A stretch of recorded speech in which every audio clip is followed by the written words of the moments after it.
whakarongo ki te tangi a te korimako. Korero flowing out the hooker force. Kaupapa relevant, kaupapa out of bounds, kaupapa exigent, kaupapa paramount. Nā ko nā whakapiri mai ki te kaupapa tino whakahira hira whakarongo pi kari kari mai. Hare hare mai, o Taringa hare hare mai. We gotta gather up close everybody. Gather up close everybody. Kani move that body. Kani move that body. Hea te toa, ne. Hea te toa. Hea te toa, kia ora. Hea te toa. Ai. E mahara tonu ana i o waiata. O te rātau. E hara tēnei te whakaiti ngā tō te rātau. Me ngā ropu i toa. Engari, he whakaaro anō tō te Māori. I tēnei mea te toa. E mo te waiata, ko ia te tai tohu. Ai. Ko te waiata, e mahara tia, ko te mahara ko te waiata tia tonu ti ana. Oh, yeah. Ai. Ko ia te tohu. Ai, ko ia, yeah, tika. Yeah. Ai, ākoi, and I know, because when we got the master sheet, and he ki te atu, and I thought, kua he. Kua he. Nā te kōrero rā. Te hunga pirangi here i ngā raho. Yeah. Tukua o raho e hoa. Waiata te o waiata, te korengo tarai. Yeah. Hoi no tātou e noho nei roti te kōpū o te wā. He nui nā karawhiutanga ki rungo i a tātou. Me kaua tātou e mate rā ki te karawhiu tātou i a tātou. Ai. Kua hau e tēnei e kōrero ana mōku anu. Ai. Me kaua au e here i ōku ake tāera i taku ake mana. Me kaua e upupuri. Ai. No te mea, kei waho, kei te paremata, kei whea ake rānei, e mea ana, me pupuri Māori. Ai, o me pene tō hanga. Yeah. Me mau here. Ai. Me kopi tō wā. Nā reira, ngā mea tātou, e roto i ngā mahi auaha. Hakua waiata, hakua haka, hakua rāranga, hakua moko whakairo aha turane. Tōkuna. Patua te taiapa. Patua te taiapa. Werohia. Koina tā tātou mahi. That's the role of the poet in society. Yep. That's the role of the poet. And ki te whakakorikori. Ai, kei reira, i nā wā katoa, kei ko nā mea karipirani whakarongo ki wenei kōrero. Kei te pirangi kia no, māhora, runga i tā rātou tūru. Me tā rātou chit-chats, me tā rātou kaputi. Kei te pai hoki. But we left those ones in Hawaii. Kia ora. Hey, rest of us, we got on the boat. Wai. Nā reira, koina taku āki ki a tātou. Titiro ki ngā ahuatanga kai te kōpū o te wā. Kei kona ngā ngaru whati. E pēhi nei, e hara mai, pare taitoko nei ki runga ki a tātou. Me pēhe hea tā tātou whakautu. Ki wērā ngaru. Hea tā tātou whakautu. Kei te hauhake i ngā waka o mua, e pākarukaru nei, e pirau haere nei, engari, o kei te tiki nātu i te aria o e rā waka. Me te waihanga i te waka, e tika ana mo nāne. Ana, kia kai i au angarura, kia whuatu tātou, te kauhau ora ki tua o ngā ngaru, kia hō mai te kauhau ora ki uta. Hoi no. Kia ora. Wena waku whakaro. Taku wero me taku aki i a tātai. Kia nehe tōtika. Mako taina. Umbau. Ko B+, nāne. Ia. Tika. Huno, me ngā mihi anoho ki kia koe mo te kaupapa nāhau. Whakakohi. Kohi haere i ngā whakaro o te motu. Ana, kia hei pū ki runga o tūranga wāwai. Hei tūranga wāwai whakaro mā tātou. Kia ora. Kia ora. Me whakarongo pi kari. Koina te roa te wā i noho tahi ai tērā hunga tai ana ki tēnei wā. I noho wai hui tahi ai. Ko te reke e whā ngā weekend i ngā marama e whā. Tai weekend ka wāte ka hoki mai. He tīmatanga tēnei, e mea ka mahu e. Ana ko piripi haere mai te taitoke rau. Ana ka hoki, ka puta te rongo o te hui.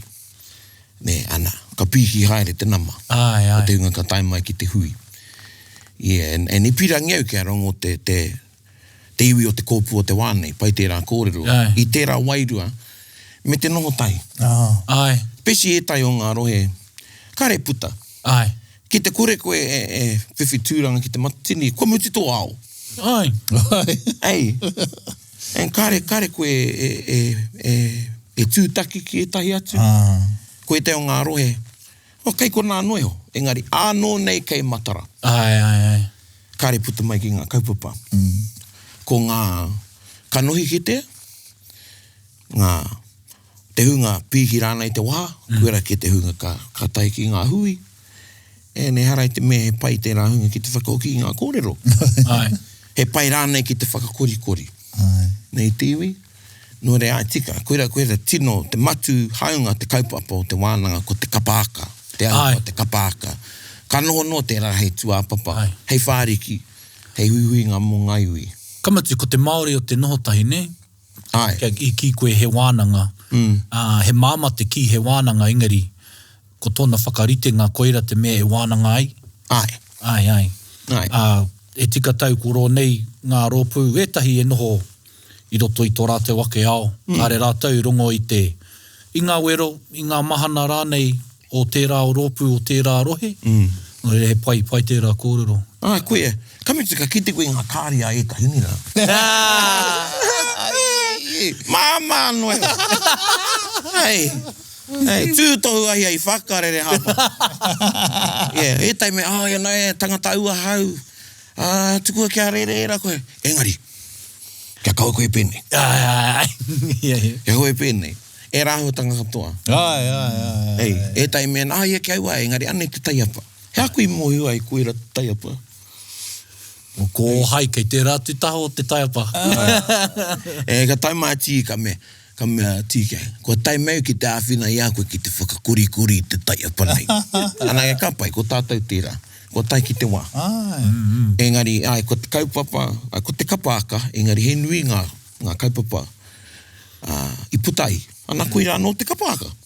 Ko retai mo te tikanga. Hāngai tonu ki o tātou marae tērā kōrero, te reo, te mana mo te sake, e rā o tanga tō i putai i te hui. Ko te kōrero, te auaku kōka, nā te matapiko ka pirau ngā kai. Kia ora, tika. Nā te matapiko ka pirau ngā kai. Ana i kite i tēnā huihuinga, tēnā no hoki koe i te tuākana. I kite i tērā huihuinga, ko ngā pārairoa ki te mahi nei, ko ngā tani whao te mahi nei, me ngā pia.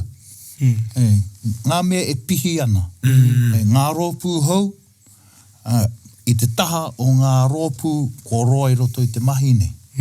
Wetahi, e te closed cupboard tonu. Wetahi, mā hora te ngākau, kia horaina nā mātauranga. Nā mātauranga. Moku ake nei, ko au anake tēnei e kōrero nei. Ki te kore e tuari i ngā wheakotanga, i ngā mea kai roto i a koe, dry ass te o tātou kaupapa. Dry ass. No te mea, kei te whawha, ka waiho koe o taina, kei roto i te pauri whawha haere. Ko koe kei roto i te māramatanga, e kaiponu nei. E kaiponu nei. Moku ake, anei, me pono te kōrero. Pēnā ka ki te tahi atu rōpu i taku mea, ka leak haere rānei i te waiata Taringa a te taumato apanui, e ta pai noho. E mihi. Pai noho. Nōt me ka tai atu wahau, that's all right, that was only practice number 2. Ka tai wahau ki te atamira, kōrere ke ano. Koe nā ka tai, kārua, they're not me. Yeah. Yeah, tika. They're not Ko me. tahi nahe te Robbie tēnei. Koina. And I'm not them. Yeah, tika, koia. Yeah, and I'm not them. So, penaka ki te wahau i te waiata ringa, ana, o taku tuakana nei, o te wakahui ara nei, I can't pull that off. Hey, not even if I tried. Hey, but I can do me. Yeah, tika. Koe nā noho ki te taime, we got no reason to be kaiponu or scared. Yeah. Hey, we got every reason and opportunity ki te ruku. Yeah. Ki roto i a tātou anō. Kia ora. Pakapakari tātou i a tātou. Yeah. Hey, te timatanga mai o te toa, tō mātou rōpū hau. Mea te, we only got 4 weeks at whānau. E mā hara ki te li. Yeah. Madly. Yeah, he was Thinking it. We can't afford this. Where are you? Te pots. And, you know, if you're worrying about the leak of another, what are you doing in your own dōpu if you're worrying about what others are doing? Yeah, you know? Mene, took off for the pressure. Yeah. We said, we know that you fast, you know, you get a whakahihi, ka tae atu te, you know, Get there and everyone knows Ka puritia te rā whakahihi, ka poko te ahi. Ka poko te ahi. So I said, no, you go whakahihi, man. Drive down Oporiki Main Street, wind your window down, blast it. Yeah. Blast it. They don't know what you're playing. Yeah, nah. Hey, but haere, whakahihi ki te ao. Hey, what you gonna do? What they gonna do? What we gonna do? We're just gonna carry on anyway. Yeah. Hey, bueno. Koina we te o ngā taiapa tāku e kororo nei. Kona koe mo te leak. I taima au ka hei ki tā mātou wānanga whakamutinga. Tā motai. Ka mai te tai ripoata. Kia tai. Ko taina te taku whakai, ko tā māo ko ngā hui a whakai. Me he pēnei te wairua. O te programu. Yeah. Ka re maa kia pēnei te wairua. Engari pēnei. Whakātu i te matu o te kapa. Yeah. E kapai. Ani pai. E nini tuku mai te mera, te etita, kia kita. Pai tēnā, ka pai, choice. Kata koto ki taku moea. E ni, ka rongo i taku waia. Shut up and put on sleep. Ka kita i ngā karere. What's this, man? Ring me. Ko moi ki a ngā huia. Waita ki te toi. Here, have you seen? What? We on the TV. Things already come out. I'm like, well, our white Taringa's on there. Our ringa's on there. Things on there. They leaked it. And I cracked up laughing. And I was laughing at me. Yeah. Because not that long ago, maybe about 4 or 5 years ago, I would have been like all those people messaging me. And Just how we live practiced our poi. Was it 1 year ago? Yeah, we put the whole poi We put a live one. We had a live. The whole thing. Ka wai mai tāpeta. But I think your fella's poise up. And he bloody keka. I pōrangi. Well, yeah. I te aha. Yeah. You know, tērā kōrero nā. And I mean, Katie kei kino te kata ki te mai. She goes, are you laughing? Yeah, I am. For real? Okay, yeah. What are you laughing at? I'm laughing at me. Yeah.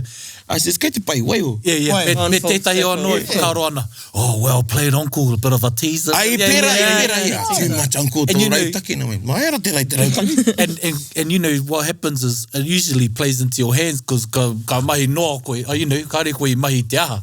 Engari, ka timata te huri ngā whakaro o te iwi. Ko te Māori tērā. Ko te Māori tērā. E pānui ana i te tākorotanga o te camera. Yeah. Yeah, tika tā, e huna ana i te aha. Yeah. Koe te pōrangi ka. Yeah, we don't do that. And if you've leaked it, well, everyone knows it's yours. Yeah. Those fellas copied those other fellas. Yeah. Leak.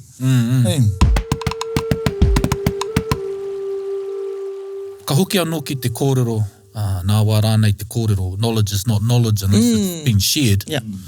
And also, it's almost an insecurity for people to hold all their cards, because perhaps their insecurity is that's all they have. You know, he iti no rātou, whakapono ki a rātou anō, koe a pēnei te mea papai rau atu e tai ana e au. This is the best thing I can do. Yeah. But what happens if you let it go what if there was that taua spark? Well, it was the spark, not what you created, but the spark. Yeah. You know, That's it. Koina. And pena, koina nake te, you know, you only got 4 eggs in your thing, in your fridge. Oh, well, you can still make a scrambled eggs. Well, whangaia te iwi, ne? Whangaia. Tukuna. Hey, kei te pai no o tērā. Hey, kare he raru o tērā. Hey, engari, me tūwhera tonu tō ngā kau. Hey, ki ngā kaipea awe tahi atu. Koina ka kia he hākari.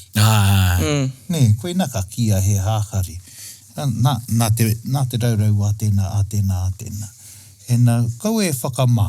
Me e whānui ho ngā heki, kai roto i tō pākātio, kei te pai no ho tērā.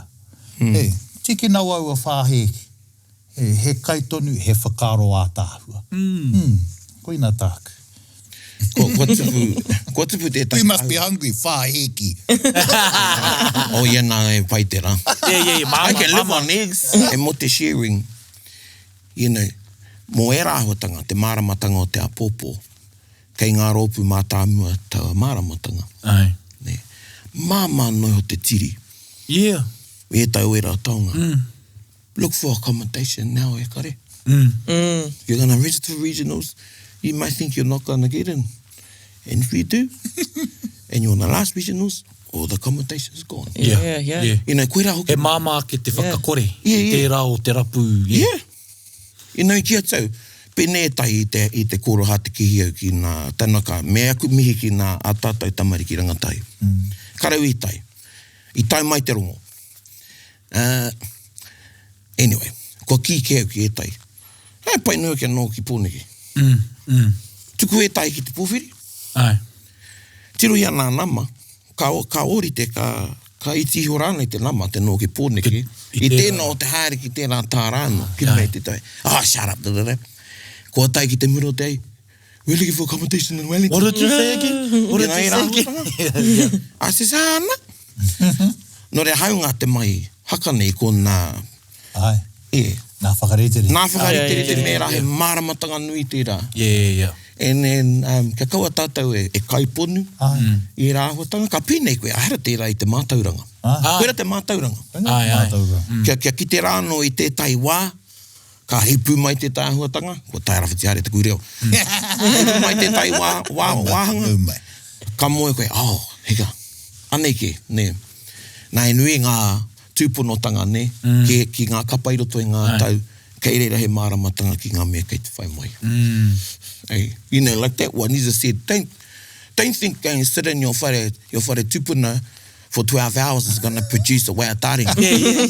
Yep. Hey, you know. With your lucky pen and your lucky... You know. I'm going to go in there on my net. Yeah. Come to me. For 12 hours. Waiting for them to give you something. Ko make tō nēni. They made a launch. Made a bloody launch, ne? Ko tētau au a sharing ra. Haria tō waia. Yeah. Ia koe trāwana, kare kora, ka heipu mai te tai rangatanga wairua. Ia koe te tui waiata. Yeah. Ne, koe na te strategy. Yep. Te o nā strategies. Hey, koe mau taima. Yeah. Kau mārua haora ki roto i tō whare tipuna. Get out there and you mow your lawns, do your washing. Hey, engari, ia koe mau ana your lawns ngaki o pātiti me te whakairi o kakau. Tari atu tō wā. Yeah. Pai. Nā. A koe, ana, o Andy's kei te whakairingi runga i te raina.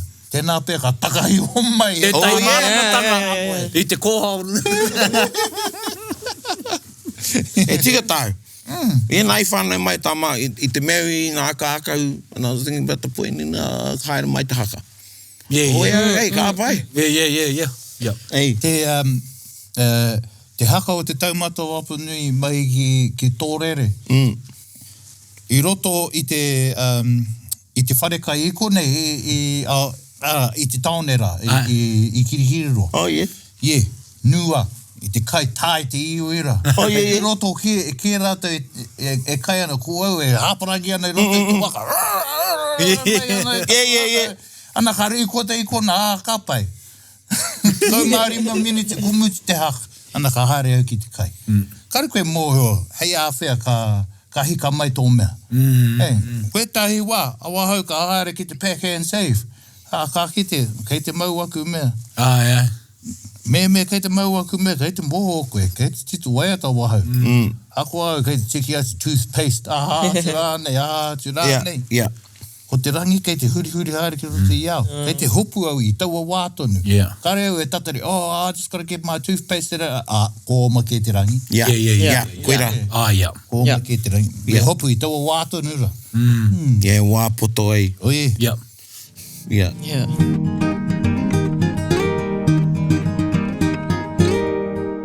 Ko te uwhiwhi te tai o tino wai? Te hirere? Driving. Ai, te traiwa. Rina te reo aku tino wai, ko te traiwa. Traiwa me te hii koe. Hapa hii koe ki whea. Ko te uwhiwhi te tai oku. Engari pērā no karau te whakaaro i te wā ka uwhiwhi waiata's coming on. Kāre mai a koe horoe ana pē, oraho. I nei tau ngā waiata Taringa tētai he waiata tangi. And I was there, cleaning myself and I'm freaking crying. Shower. Hey, kama. Ko te waiata ko haere mai. E tai wā, ware now, it's 4 in the morning. You know, like, what up? And I'm here, hey, shut up! Whākaraka i te ata. Engari, i a koe, ke hoke ki tō kōrero he maihara te auaha. He ahira rauwhe hoki. Engari, ka waia haere koe. Ne ka moe koe, ākua nei pia. Ākua nei pia. Ka moe koe he ana mea. I roto i te tai au. Hei whakahiri a koe puta mai ai. Te mea. E tūmana ko tiana. Engari tika te rahe poto te wā. Me ka keu te rangi, engari ko wareware pētaku waia. Ka reo e ka pene. Moeho ngā huia. Ka o mai i te hui. Nui nā wā ko pera. I'm out. E tō hāmama kia we. Hare roto i te whareiti. Ka me te... I gotta be loud. I gotta be loud. I can't do that. You got like a full head. Oh, me. Engari mo tēnei me te maihara. Me ngā tohu. Kia ora. Me pēnei tahi. Me ngā mea ka hara mai ki ao. He te mohe au te ara, ka tīmata i raro iho taku pātuara. Ki tēnei pukohiwi. He te mohe au. Pē hea nei te tipu o tēnei mea te waiata hau. He ara kei roto i taku tinana kei te mohe au. Ana ka tai ki taku pukohiwi, ana ka hikina ki taku waku pāpari ko mohe au. Whakarete mai. He pērā te kaha o te whakamahi i te maihara. Ka tae e koe. Ngā tohu, you know. He mea, ka hara mai noi ho. He krangatanga wairu anō, ka hara mai ki tō tinana. Engari, me rite tō tinana. Me rite tō tinana, me rite tō wairua. Kia mōheo, nei ke te tohu. Kia mau e tamu. Just an observation. You know how you're talking about before your self-care, doing your mahiraranga, etc., etc. Do you think because of that, you are able to still feel those inspirations, those sparks, and feel the feels? Rather than get bogged down? Waua mea katoa. You know, so because creativity, I mea tu wahau ki te hui. Creativity is not a linear process. And therefore it can happen anywhere and everywhere. And if you want to be if you want to sharpen that knife, you acknowledge everything in your life as a creative practice. Tō tunu kai, he creative practice tērā. Tō whakarite I te tepu, he creative practice tērā. Tō whakarite whakapaipai I tō rūma, he creative practice tērā. Making straight fence lines, he creative practice tērā. And if you're constantly engaging in it, you're constantly working the muscle. Constantly. And te mahiraranga, most definitely. And because those things, ko whakapau atu tō ngākau, ki te whakatutuki, I te auro nui atu ki te rā mea. Koina e nui ai te maihara. Ai. Hare tēnei te pāta ingari tētai tirohanga kia kōrua. Tō kōrua mōhio nei ki ngā waiata tawhito. Kōrero te tāua tēnei kōrero mui te whakātiranga nei. Yeah, it's not a question, but it's an observation of mine. Being lucky enough to learn waiata kraua, waiata tawhito. And, creative practice, but though tērā tirohanga, you're already equipped with those things. Not to say, it can be an advantage, but not to disadvantage others. But that informs he tirohanga tērā. He mōhio ki tētahi reo anō, ki tētahi ao, tētahi ao no tā uki. And it informs your creativity. And that's the part, koina te me e whakamihoro nei i au, tētahi tirohanga no ao ke anō, engari, ke hau mai ai i te kōpū nei o te wā. Koina te mea pai ki au. Very quickly, because mā tawa mai whakawhānui a muri nei, i te whakaaro ki te original composition. Kia ora. Kua tātātai te tiro ki te original composition, kua tā te Pākehā te tiro. Nā i roto i nā mai raihana licensing, tērā original composition. Engari, kua tā te Māori auaha, tuhi auaha, kaua ko te tuhi. Engari, tito auaha nei. He rereke tā te Māori. I te me whai i te ture Pākehā, he nui ngā whakatauki i tāku waiata. Tata hawhe o tāku waiata e whakatauki. E hara iau e ra whakatauki. Engari, nā kui whakarau papa, i roto i tētahi rangi, hou, me tētahi manuataki, hou, e hou ai tēnei waiata, ne? E me tiro ngā Pākehā, hene kupu hara i a koe. Ne? So tērā. Engari taihua te rangere i tika tau. Mo te. Kei te tika, e tikanga tērā no tātou. Hei, i runga i ngā marae, roto i ngā whai kōroro. Kei te hoki mahara ki ngā kōroro ne, hei tui tāngata. Hei tui tāngata. Hei roto i ngā whare wānanga, whakamātauria ngā pia ngā tauira. Mo te pēhe nei o te pupuri i ngā mātauranga ka tuku iho ki a rātou. Nā reira, kei roto i a tātou, kei te tika tō praone. Kei roto i a tātou, tērā kauwhata. E mea me pēne, me pērā. E Māori ai te tuku. E Māori ai te tuku. Tiritama, irai ka pare mata mene. Tēnā, iahu mai te waiata a tuini.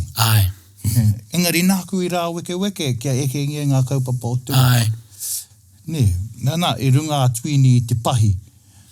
E haere ana me te hoko whitu atu ki te hau āuru. Nā, ko te kōroro ia, mō te hononga a te matua tangata te kōtiri ki rangi ki ngā poropiti o te rāta. Engari, he kōroro huna ia. Koina te, Engari, ko tōna mea, tiritama, iurai ka taranaki mene. Taranaki mene, pakaru te moko, mogu tarere, taiti tam. Tosi iti so, iti taiti tam. Ana, koina wetahi wana mea. Nā reira, ko tā mata he whakaora mai anō hoki i wera momo tawa tawainga. Tētahi iwi ki tētahi. Whakaora anō hoki i te momo o te kite o e rāra e whai pānga ana ki wineira.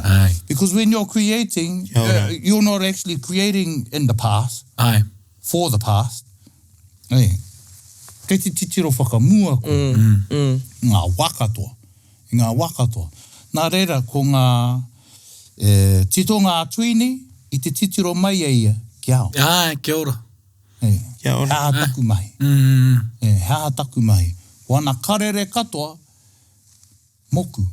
Moaku tamariki, moaku mokopuna. E karere tēnei ki te mō tū, kia mahara e. Ko te oranga pū o te iwi, Māori, kei te matua i te rangi e. Kau wara te hine, maro e apo i ngā taonga nei. E tia honei ki te whenua, he me haki, he me haki, te atua. Tērā kōrero ona, mō tōna whakareanga, mō tō mātau whakareanga. Kia ora. Mō ngā mokopuna. Wena te tauira, ko te kaiwhakaero, ko te kairaranga, ko te kaiaha aturānei, kei te titiro whakamua. Hea te oranga nui. Kaua ka mo te oranga ana, ahi rauaru hene. Ne. Kahikaya, kārewa, kapoko. Ko te ahi mauroa tātau e kimi nei. Ana, and tēnā, kaua rawa tō hene ngaro e apo ki ngā taonga nei, e tia honei ki te whenua, he meme haki te atua. Te hangai hoki. Oh, atāhua. Hako te māma o te kōroro, nui te hā o roto. Pēnei me te āporo nei. Petai āporo o wenei rā, kare he hā o roto. Looks nice. Looks nice. Engari, kare he hā o roto. Kare rite ki ngā āporo i te wā iao e tamariki ana katikina mai te rākau. Huino. Tika tira. E pēra koe pītiti i te marae. Me kare koe mōheo. Me kare koe mōheo, kare koe mōheo. Koera. And ko nā meka ki te, nai they look ugly, engari. Koe tēnā koe eta. Mō wai ngā pītiti. Yeah. And, so, koena te pai o te hoki atu ki te ruku atu ki roto i ngā ke te wānanga. Kia ora. Te homaitanga a tāne i ngā ke te wānanga, te rirotanga ki a tāne. Ngā ke te wānanga i te toi o ngā rai. E hara i te mea kare he kai o roto. Hei kai mana. Kare hoki mai ki whare kura me te mea te, anei, no nā ake. Tiki nā mai we tahi o aua kai mai ngā ke te wānangara. Ana, ko ngā ke te wānanga o weneira, ko ngā waiata, ko ngā haka. Kei kona ngā ke te wānanga. Wena tātou e karakia nei i roto i a mātou prakriti haka, kia kou anu hoki te wāwai e tūtuki. Mātou ka ruku atu i roto i ngā ke te wānanga ngā mātou tīpuna. Engari, kia whāngai tō tika meira te kaira i a mātou, hei arataki i a mātou. Kia ora. Hei whāngai i a mātou. Ana, kia ahi mauroa, te ahi kai roto i a mātou puku. I roto anō hoki o mātou titonga, hei whāngai i te reanga e pihi ake ene.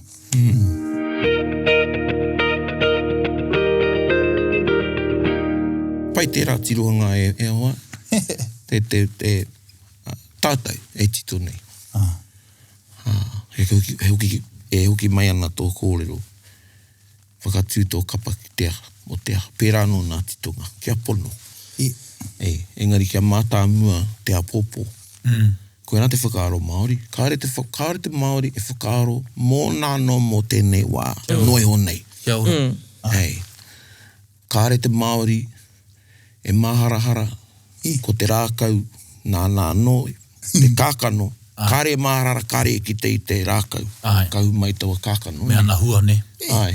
Engari, te nuinga o tātou te Māori nā nei. Pirangi ki nā kai o taua ka. Tēnei mātou. E ana kia rangona e puti. Māku ake. Māku ake. Ai māu e tai. Engari me pātai mai ki au. Nā māu tata, te kotaitanga whanaungatanga. Hea te whenua. No ai te whenua. No te atua te whenua. Ka pai. Kas pirangi te whakatū whare. Ho mai e heke te itai. No. No. Kas... Haere koe ki te rāti whenua. He got all this land. Kare te noho i te whenua. Nā, koe rā te ahua. Ai. Ei, kei te whakaaro mōna no, mō tērā wā nei. Ana ka kia he kaipunu. He kaipunu. Ana ko nā kaira, i kōrero rā koe, te kore te kai e toa, ka pirau. Ka pirau, yeah. Yeah. Ana ka puehu te whenua. Ai. Hei, e rā Ka hotanga. praki pere katoa. O ki wā anō, nā te matapiko, ka pirau ngā kai. Yeah. Yeah. So, yeah. Kaua tātai matapiko. Yeah. Ka ora tātou i tērā. Yeah. He, Tino. nā whakango o te ao, ko te matapiko te atu anui. He hea. Yeah. Ai. Ko te matapiko te atu anui. Ana tā tātou kāwanatanga i tēnei wā, ko te matapiko te atu anui. Ueno. Ana ko te ronga, ko te aroha. Whakaaro nui tētahi ki tētahi. Tukuna. I kura nei i taringa mua wa tamariki i hoko ewa mera, i te mihini, ka o kare i kore. Kia rongo koe tēnei kore. Ai. Ko iana haere ngā kore hoi ana. I aere te uhunga. I te kunenga ki purehu roa te uhunga nei i pāmutana. Papa iwe he whai anoku. Ko whai atōn. Papa tēne a te māmo haimona maruira.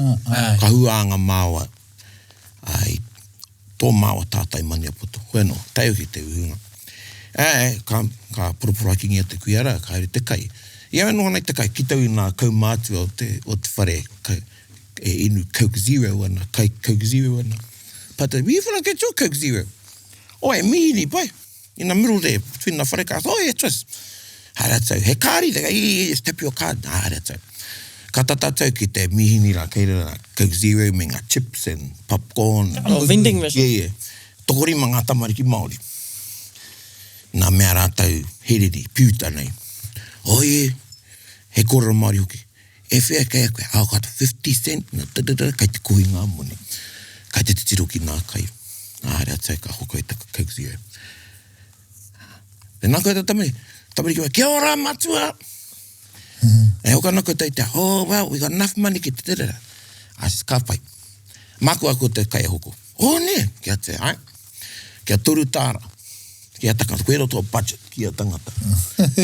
Okay, yeah. Nā i te kōra te mo te popcorn, tētai mo te popcorn, tētai me hoko inu, tētai me hoko ahara, kāri nawhi te moni. Ka marata, rau ka tai ngā kai nai, ne? Te mai te tūtai, hea tau pirangi. Kanga pako, popcorn. Ai e tīwho, te re, ka tai ki te mai te tūrua. Yeah, ki te hoko au te Sprite. Ai. Can I have some of your popcorn?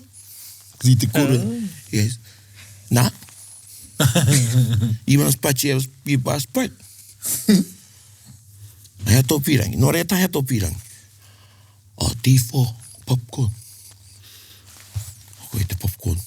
Kare no i whakaaro i te rawa, ne? Ko i te popcorn. Ka taiki te tamaiti tua toru. Tiru eke te tai pēke. Pēki pēke rare. Rima taa. $6 or $7 ara. Pēki pēke, pāri pēka ara. Me te hairunga ui ara te kōrana mo nārare. He's looking at me, looks at me, guys. Mutua, pai ana kia hoko tērā, te pēki pēke. E ko ki tau i te rautaki o ana whakaaro. He pēki moni tērā. Yes. I engari mātau tokotoru. E nā ka pēnei, te tokorua i muri aia. Kia ta kā pai. Ka whakaiu te hoko i tērā māu, o tira mā kūtau. Engari, me whakaiu o hoa, kāre rāua e whiwhi te toru tāra, i muri te hokonga o te pēke. Wānanga te tokoru. Nā. Nā. And he go, yeah, we were just talking about those days. No, we want to buy what we want. Yeah. Hea tō pirangi e tama. Therefore, kanga pako. And I thought, oh my God, after the social experiments. Yeah. Hai. You know? O ina o the next two pōrei. Kanga pako. Kanga pako. Yeah. And I thought, me whakauhiau i ngā tamariki, ka waiho ngā tamariki te tamariki. Ia wai hana i ngā tamariki rā, ka whakaaro au. Nā te whakaaro tamariki i pērā i rātou? Ai. Nā te whakaaro Pākehā ki rāna. Ai, te takanga o te wā. Ako he kōrero Māori ene tamariki. Ai. Haunga te reo, mō tātou.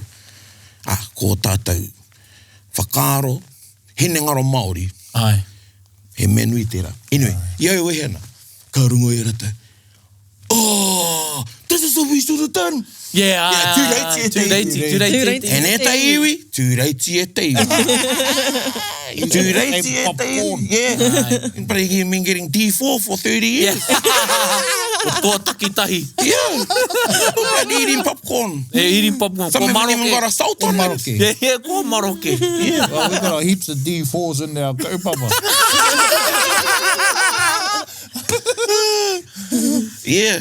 So just remember where D4 come from. E nā ka rango nei, kei te tērā kōrero. Yeah, or D4, G4B. Well, not that D4. D4 or default. But you know, koe tō tete o tini painga.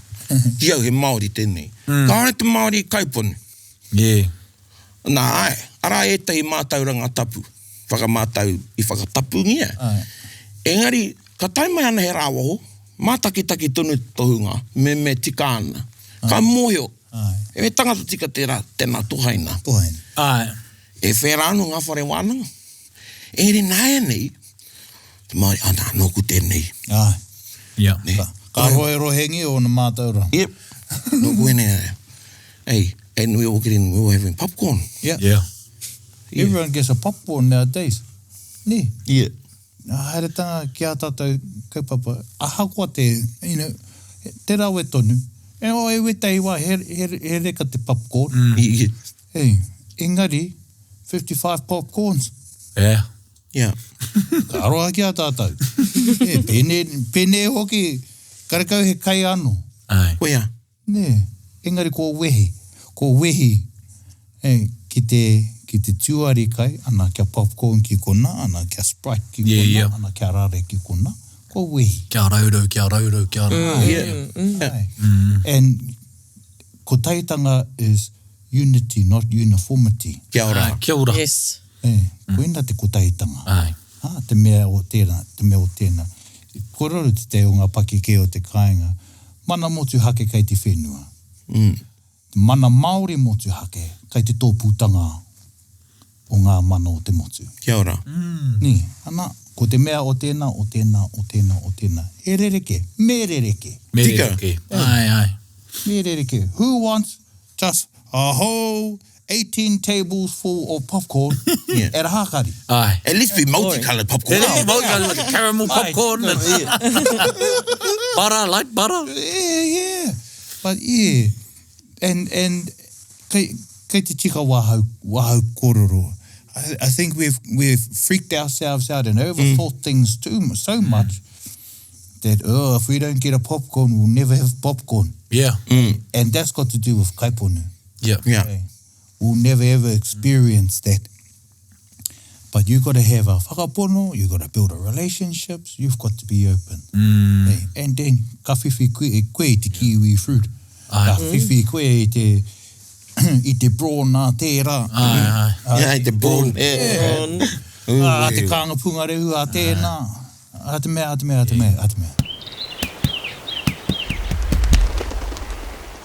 He whakaro pōhara tērā? Iahu mai e ra whakaro. Whakaro pōhara. Yeah. E te iti nei o... He whakaro pōhara tērā. Kei, Kua pēhia tātou. Ai. Kia hea te kupu I puta ai te rātura. Kia deficit mind. Ai, Yeah. mindset. Ai, mindset of scarcity. Yeah. Scarcity. I ngā wā, iau e tamariki ana, wā, I te whakareanga o taku pāpā, hare ki te ruku, whakataka I ngā kai. Ai. Ko te otinga, ko tō whare. So you go for a dive, you drop off a fish over there, and pau over there, and a kino over there, mea over there. Heaps of kai for everyone. Yeah. And then, when Auntie Queenie's making a sponge, you get a sponge. Hey, and then that's the reciprocal mea. Right. Koia. And we all live in abundance. Yeah. Kare Kare pātai, kare whakaro. Yeah. Kare pātai, kare whakaro, yeah. Koina. Like and we all live in abundance. Ko te oranga tērā. Ko te oranga tēnā. Yep. When it's just you, kora oranga, and then tō whānau, kei tū o te rori, kei te matu kaitonu, no hau te. ka kawa ke tō kai, mena ka titiro ki o hoa e mate kai ana. That's right. Nā, koe rā te mera Māori, we're living in a collective consciousness, ko kōrero kia Collective consciousness. Harai te me kōrero rau me pēnei koe me pēnei. Ai. Koe rā te tikanga Māori, a collective consciousness. Yeah. Ko mōhio ke. Kei te whakaaro hoki a wahau ki waku ake tamariki. Me ka kaiponu au ki awa anō, ka whangai noho pēr ki waku tamariki ake, ka haere moke rātau. Yeah. I roto i te ao. Mate atu ko pāpa, ko māma, ko rātau anake me ue rā mātauranga. Ai. Ka tahuri atu rātau, ane te taitau ira. Ko te āhau, kei te motu, ko te awahau ki te kāinga. Ai. Ana, pake ke mai waku tamariki ko te reo mōre tā rātou reo tuatai. Ka mutu ko te reo o te kāinga tā rātou reo tuatai. Ai. Ana, ka kororo mātou i te kāinga, ka kororo tā mātou mita. Not me, that's the only thing I know. Yeah, koe.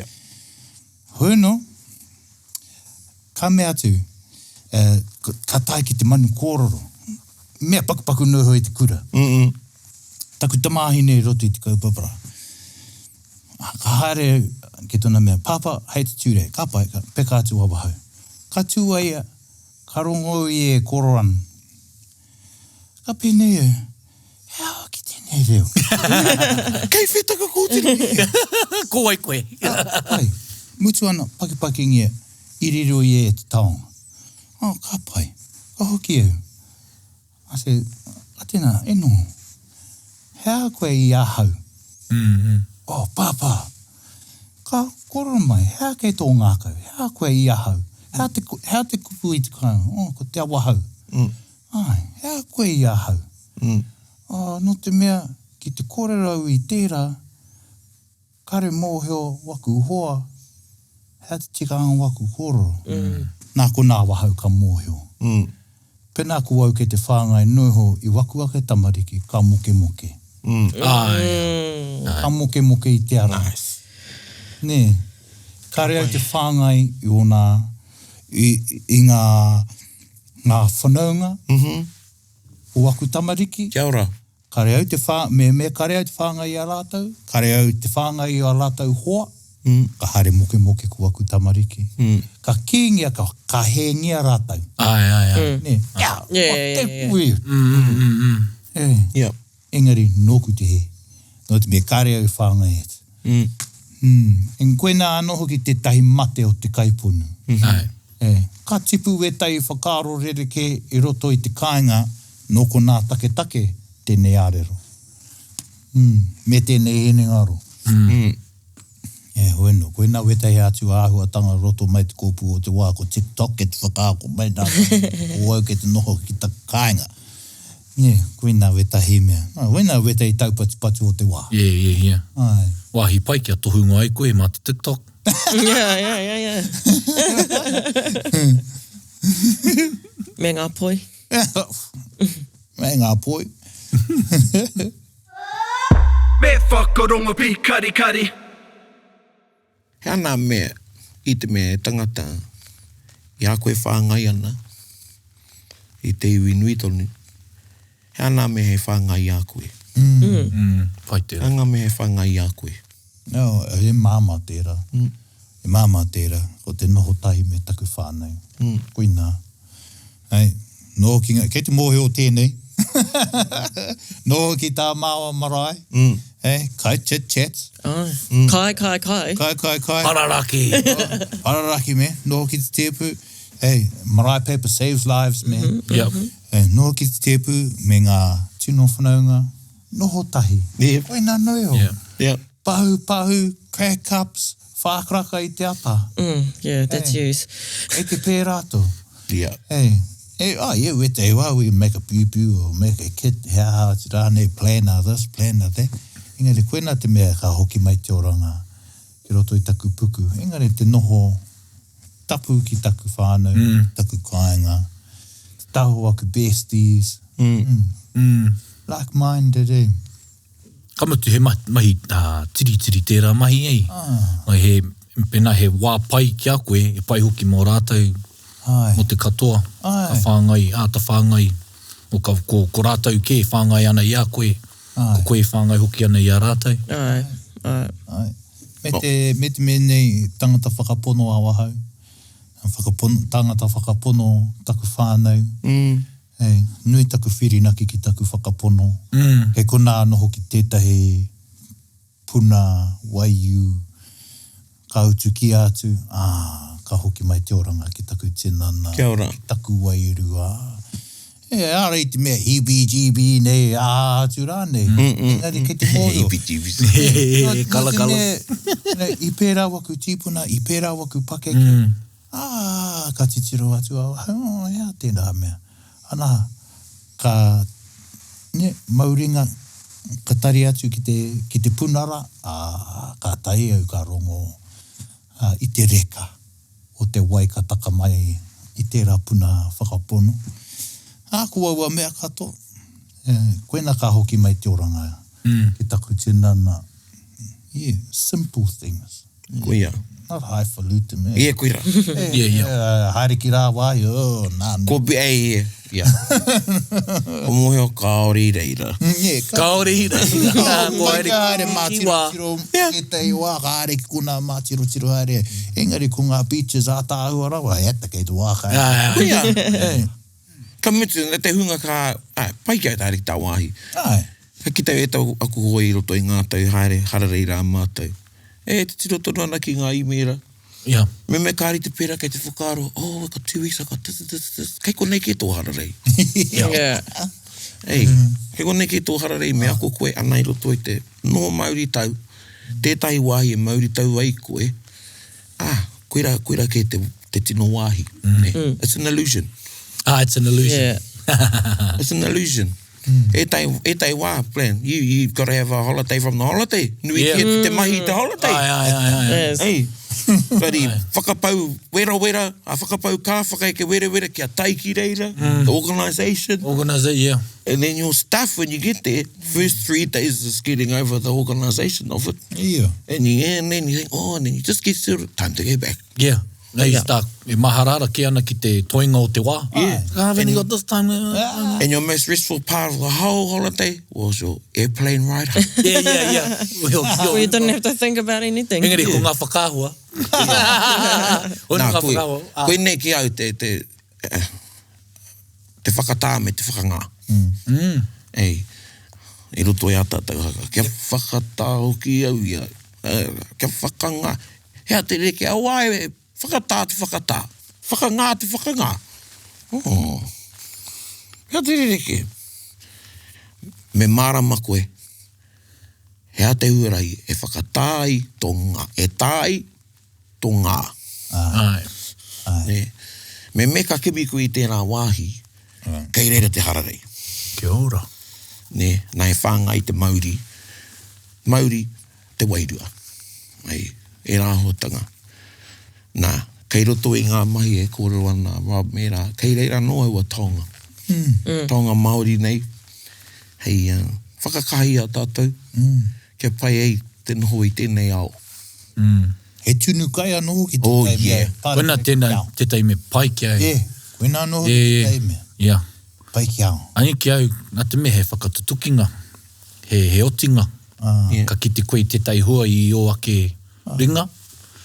Ana, And I don't clean up. I was like, my man, big. And I don't care, because ko hau kei te tunu. And kāra mai te, clean up. Hey, ko hau kei te tunu. And you know what I make? It's going to be nice. Don't worry about my kitchen. I'll clean up after. Ka wai o parati ka tōna meita. I'm not like one of those. Part of the creative process. Ki te ngā pōhi a tēnei mua wana kai o. Ka mutu e ngā ribs. Tai atu ki te kai ngā tēnei mena. Ki au kāre he mai ki atu i tēnā i tau mai te aroho tētai ki a koe. Me tāna whakaaro nui. Te tunu kai. Ko tō aroha rānei mo tētai atu. Te tunu kai. E kore wareware au tētai noho a mātai ki raukawa. Te marae o raukawa e huhunga. Ka haurangi mātai ngā raukawa ki uta nei. Ko ngā raukawa ki te tonga. he tiaki ana I te whare kai, ko te kui anō reira, e kui anō ngā hui. Anyway, last night, muri te nehu ko inu mātau. I te wā ai moe, ai, ko tata maranga mai a tamanui te aka, say, let's all go to bed so they think we're nice and civilized. And have a wash and put some pajamas on. Yeah. Anyway, kareui moe. Re tau, whakapaipai tō mātai wāhi, nā me pika na whare, he kanoho. Ka taka he haura pē, ka rongo I te pēkana. I mean, must be hoki mai te ngā ringa wera. I thought, they were on it. Karera te hoki mai. Te whātare te ki te koe ke te tunu paparakui. Ku atu, ki te ia whatarangi wene ata, rāo ko tana wahi. Oh. E whakamau. I hadn't taken my own advice. I hadn't watched nothing. Ka te tiru mai kei, mōre na praone. I was like, oh God. Kare haki ai. Mai tō I te waine ka mutu te parakui. Ka haka weke, nā wai o tō iwi kia moe ana. Kia taki te tai wā hai, whakohongia. Tara mai whāna kare moe o koa ia. Ne? Engari ki te koera te rangatira. Ai. Koera te rangatira I rungo au I te aroha. E nā I e tērā whakatau ki he kaina te ringa whero I taka. Ei. Nā, koe tau ngā rangatira o te wānei. Anei tāku mahi. Ko tērā mahi, kei raro kei au. Ia, kei raro kei au. Yeah. Kaua ko te tunu kai anake, engari e tātu mai. E tahi mai, yeah. Kau. Mā tērā mo. Me no au ki taku tūranga rangatira. Ei, e rā. Taking us tea towel, man. Tea tauratanga. Tea tauratanga. Tea tauratanga.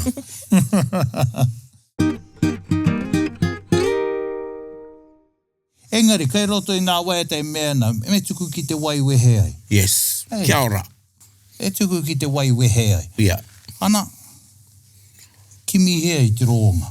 Hei, kia mutu tērā trauma kurungi ki a koe. E tuku ki te wai wehe. Nice. Nice. Yeah, en kaua haere ki te karakia noiho. Yeah. Ko whakaro, kei te whakapono, ki te karakia. Ai. I roto I tērā, kei te me koe, ka pono au, ki tāku e kōrero nei roto I taku karakia, kia tuku, kia wehe. Ia. Ei, kaua e karakia noiho. Ai. Whakapono ki tō karakia me tō mai. Yeah. E me ka waiho, ka whakairi te trauma, o te taiwa, engari, haungata kai whakawā e pīrā no te tangata. Ai. I roto e taiwa tātou mahi, pīrangi tātou ki a rongo tērā I te mamai. Ai. O rāhau, tērā rānei, kei te whakapono, koera te huarai. Koera te huarai, e pakari ai. Yeah. Kei te whakapono ko koe ānehe. Yes. Yeah. Ai. Yeah. Kei te whakapono ko koe ānehe, ko kei au te mana te tātā I a koe. Yeah. Hane ki te tātā koe I aia, kei te tātā hoki koe I a koe. Nera. So, ko philosopher ko haere o. Ai. He pera. He pera. Nā, ahau nei pirenga ki a kōre o tonu ako ki te tangata haere mai tako ho me te mea. Engari. Kai ponu I te wā. I te me metuku. Me ngā mihi tonu ki runga. Kia kōrua ko tōhoa. Me tātātai te maiti. Ko taimai. I ngā huri ngā haeretanga o te wā. I whai wā koe ki haere mai. He rite tonu te kōrua te I konei. Koera te moni. Ko te wā. Ko te wā. Me taku mohi ari te koe ki a mātou. Kare koe tuku I tō wā ki tētahi āhuatanga. Kaupapara nei, kare ki te he hua o roto. Kei reira te mihi ki a mātou. Me tā mātou mihi ki a koe e hoa. Tēnā rā wāti koe. Nā, I roto I te waiti nei. Hea e tei taonga. Whakamutunga ki te hunga e whakarongo mai ana ki a tāua wānanga, tātou wānanga I te rānei. Ko nui tātou e kōrero nei mo tēnei me mo te oranga. Hea ngā konohi o tēnei me te oranga. Ana, ko te tangata whakaaro nui, ko te aroha te tahi ki te tahi. Hea ngā huariri ki te oranga, ko te matapiko, ko te kaiponu, ko te tangata whakahihi, pēnei ia ko ia anehe. Pēnei ia ko ia anehe. Ne. Ana, ko aua mea katoa he hoariri ki te oranga. Ana, ko te oranga, ka whānau mai, ka ora mai, ki roto i te wā iti nei, tātou e noho nei runga i te mata o te whenua, kao. Kei roto, i ngā tahutahu mai, a ngā kaitito waiata o mua, e mea ana ko te oranga, a haere ake nei, a haere ake nei. Kia ora. A haere ake nei. Nā rira, koina waku mea, ki mihi ai te oranga, ko ona konohi, ko te aroha, ko te whakaaro nui, ko te tūari, ko te whakarato-rato. I o kai, ko ona hoariri, ko te kaiponu, ko te matapiko, ana, ko ngā tangata pūā nā nīne. Nā reira, ke kaha kia tātou, e kororo whakamutunga, ma te matapiko, ka pirau ngā kai. Tēnā koutou. Tēnā koutou mo te pōhiri mai, tēnei kararehe hara mai te wāka. Ka pōrere ngā kororo nei. Me tō tere pēke, nū. Tere pēke. Tēra pēke, kia nei te kai. O no tēnā, kai a koutou te tikanga me kia nei te kai ātu ane. E haere rāne i runga i te pūhore. Hoi no. Mihi ana. Mihi ana ki wene tūmo mo taonga, no te me nā ngā taonga nei, ka ora. Kia ora. Kia ora. Ka ora tātou, ka ora ngā whakatipuranga, ka ora ngā tamariki. Ana, ka mihi ki te whare, e pupurine i te taonga nei, kia koutou katoa, e aku hoa pōwhiwhinga o te wā. Tēnā koe. E mihi ana, e mihi ana, e mihi ana. Tēnā koe. Nā koe. Tēnā koe. Nā, koe nei te wā ka waiata mai koe nei. Te o wai mai.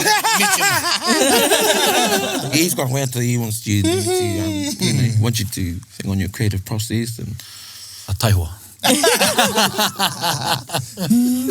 Engari, mo te waiata? Oh, ta tātou waiata, he waiata tau. Well, we sang one. Well, that was a good song. Yeah, Okay. we sang Ko one. tētahi wehenga. Yeah, wai roa Māori tēnā. Yeah. Hei kone rā, Okay. e haere ana au, ke koro i ngona, te rā te wā, ka hoki mai, taupatu noa ngā whakaro e te tau, nā te aroha e, mahara, mahara tia, he taonga e, pupuri, tiara e te iwi. Kia ora kia tātou. Tēnā koe. Tēnā koe.